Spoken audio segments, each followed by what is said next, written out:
अयोध्या के राम मंदिर को लेकर देश भर में श्रद्धा है, लेकिन अब उसी राम मंदिर की दान पेटियों को लेकर उठे सवालों ने सियासी और प्रशासनिक गलियारों में हलचल मचा दी है। दान राशि में कथित गड़बड़ी की जांच कर रही एसआईटी की रिपोर्ट में कई गंभीर अनियमितताओं का जिक्र सामने आया है। अयोध्या राम मंदिर चोरी मामले की जांच के लिए गठित एसआईटी ने अपनी शुरुआती रिपोर्ट सौंप दी है। देखिए, चोरी कहीं पर भी हो सकती है और इसकी शिकायत और किसी ने नहीं की है, वहाँ मंदिर की ट्रस्ट समिति ने ही की है और उसके लिए एसआईटी जांच कर रही है। जांच होने के बाद में जो भी दोषी होंगे उनके खिलाफ में कार्रवाई होगी। इसलिए किसी को भी परेशान होने की या शंका सुबह करने की ज़रूरत नहीं है। किसी को भी छोड़ा नहीं जाएगा। एसआईटी की जो रिपोर्ट होगी उसमें बड़ा से बड़ा व्यक्ति भी होगा तो उसके खिलाफ में एफआईआर होगी और उनके खिलाफ में कार्रवाई होगी। एसआईटी ने अपनी जांच रिपोर्ट में राम मंदिर ट्रस्ट की कार्यप्रणाली में व्यापक सुधार की सिफारिश की है। रिपोर्ट के अनुसार ट्रस्ट को पुनर्गठन किया जाए और सभी सदस्यों की जिम्मेदारियां स्पष्ट एवं समान रूप से तय की जाएं। मंदिर प्रशासन को अधिक पारदर्शी और जवाबदेह बनाने के लिए किसी वरिष्ठ प्रशासनिक अधिकारी को सीईओ नियुक्त करने का सुझाव दिया गया। एसआईटी को पर्याप्त समय देने, दान राशि का साप्ताहिक ऑडिट कराने, चढ़ावे की नकदी की नियमित एंट्री सुनिश्चित करने की भी सिफारिश की गई है। सीसीटीवी फुटेज का स्टोरेज 180 दिनों तक सुरक्षित रखने, जांच पूरी होने तक जिम्मेदार और संदिग्ध व्यक्तियों के अयोध्या छोड़ने पर रोक लगाने की बात कही गई है। हम लोग का कहना है कि किसी प्रबंध तंत्र के अंदर कुछ कमियां आ जाएं, तो इसका यह मतलब नहीं कि पूरी व्यवस्था खराब है। राम मंदिर हिंदू जनमानस का है, इसलिए इसकी व्यवस्था सरकारीकरण के द्वारा संपूर्ण रूप से सरकारीकरण इसका नहीं होना चाहिए।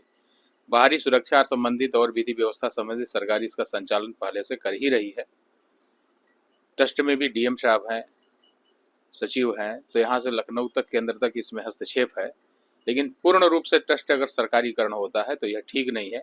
निश्चित रूप से एसआईटी जो जांच कर रही है, जांच प्रक्रिया चल रहा है और कुछ ही दिनों में जांच का परिणाम भी सामने आने वाला है। माननीय मुख्यमंत्री जी के पास रिपोर्ट पहुंचेगा।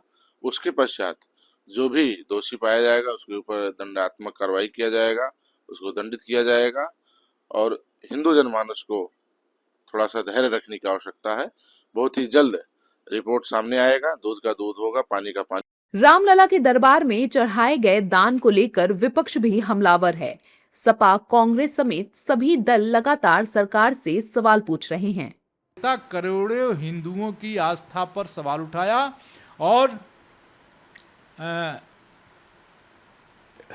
धर्म पर, धर्म की आड़ में अधर्म कर रही है भारतीय जनता पार्टी।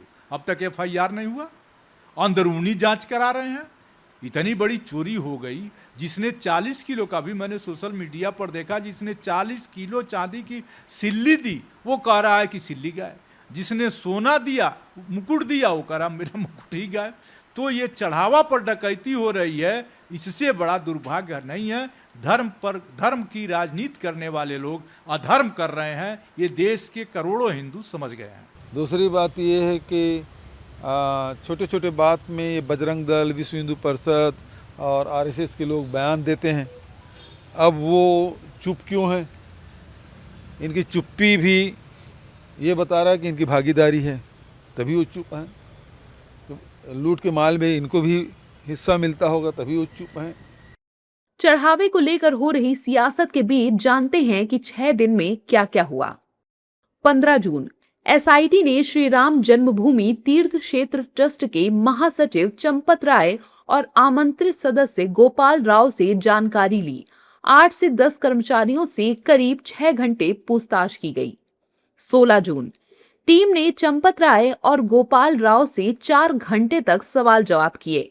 ट्रस्ट के 11 महीने के दस्तावेज खंगाले, चढ़ावा गिनने वाले कर्मचारियों से लंबी पूछताछ की।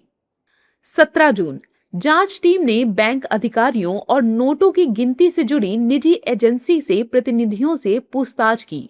बैंक स्टेटमेंट और वित्तीय रिकॉर्ड की भी पड़ताल की गई। 18 जून, टीम 10 घंटे मंदिर परिसर में रही। डॉक्टर अनिल मिश्रा से 4 घंटे तक पूछताछ की। टिन्नू यादव से 1.5 घंटे तक पूछताछ की। 19 जून चंपत राय, डॉक्टर अनिल मिश्रा और राम मंदिर के निर्माण प्रभारी गोपाल राव से अलग अलग पूछताछ हुई। स्टेट बैंक के शाखा प्रबंधक और कैशियर से पूछताछ की।